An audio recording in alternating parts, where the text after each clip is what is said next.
ഈശോ മിശിഹായ്ക്ക് സ്തുതിയായിരിക്കട്ടെ. വലിയ നോമ്പിൻ്റെ പുണ്യദിനങ്ങൾ, നോമ്പിൻ്റെ ചൈതന്യത്തിൽ നിറഞ്ഞ് കുരിശിൻ്റെ വഴി പ്രാർത്ഥനകളൊക്കെ നടത്തുന്ന കാലം. കുരിശിൻ്റെ വഴിയുടെ 7-ാം സ്ഥലത്ത് നാം കാണുന്നത് കുരിശിന് കീഴെ വീണ് കിടക്കുന്ന ഈശോയാണ്. വീണിതല്ലോ കിടക്കുന്ന ധരണിയിൽ എന്ന ആശാൻ കവിത ഒരുപക്ഷെ ഓർമ്മ വരുമായിരിക്കും. അല്ലെങ്കിൽ പട്ടുകിടക്കമേലേ കിടക്കേണ്ട നീ പട്ടുകിടക്കുമാറായതോ ചോരയിൽ എന്ന പുരാണ ശകലവും ഒരുപക്ഷെ ഓർമ്മയിലേക്ക് വന്നേക്കാം. രാജാതിരാജനല്ലേ, പട്ടുകിടക്കയിൽ കിടക്കേണ്ടവനാണ്. ഇപ്പോൾ കിടക്കുന്നതോ പട്ടുകിടക്കുന്നു എന്ന് പറഞ്ഞാൽ മുങ്ങിക്കിടക്കുന്നു, ചോരയിൽ കുളിച്ച് കിടക്കുന്നു. മനുഷ്യൻ തൻ്റെ സഹോദരനെതിരെ ചെയ്ത പാപങ്ങളുടെ പരിഹാരമായിട്ടാണ് ഈശോയുടെ ഈ വീഴ്ച. ഈശോ സ്വയം ശൂന്യവൽക്കരിക്കുകയാണ്. ഈ വീഴ്ച നമ്മുടെ വീഴ്ചയെക്കുറിച്ച് ചിന്തിക്കണമെന്ന സന്ദേശത്തിനപ്പുറം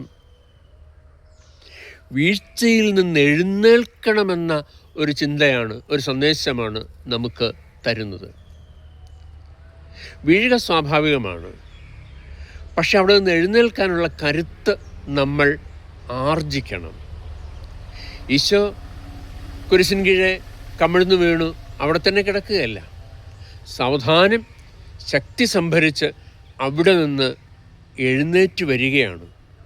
കാരണം പിതാവ് ഏൽപ്പിച്ചിരിക്കുന്ന ദൗത്യം ഈശോയ്ക്ക് പൂർത്തിയാക്കേണ്ടതുണ്ട്. Miles to go before I sleep. അങ്ങനെ കുരിശ് യാത്ര തുടർന്നു ഈശോ.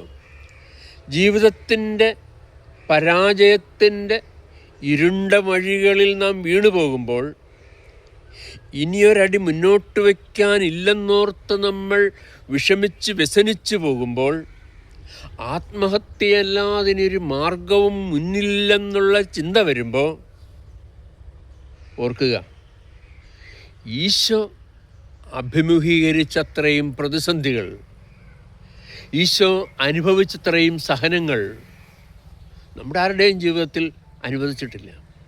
സഹനങ്ങൾ അനുവദിക്കുന്നുണ്ടെങ്കിൽ അതിനെ അഭിമുഖീകരിക്കാനുള്ള ശക്തിയും തരും. വീണവിടെ കിടക്കാനല്ല, അവിടെ നിന്ന് എഴുന്നേൽക്കണം, കുതിച്ചുയരണം. നീ എവിടെയൊക്കെയാണ് വീട് കിടക്കുന്നതെന്ന് ചിന്തിക്കാനും അവിടെ നിന്ന് എഴുന്നേറ്റ് നടക്കാനും ദൗത്യം പൂർത്തിയാക്കാനുമുള്ള ഒരു സന്ദേശം ഈശോ തരുന്നു. ആമേൻ.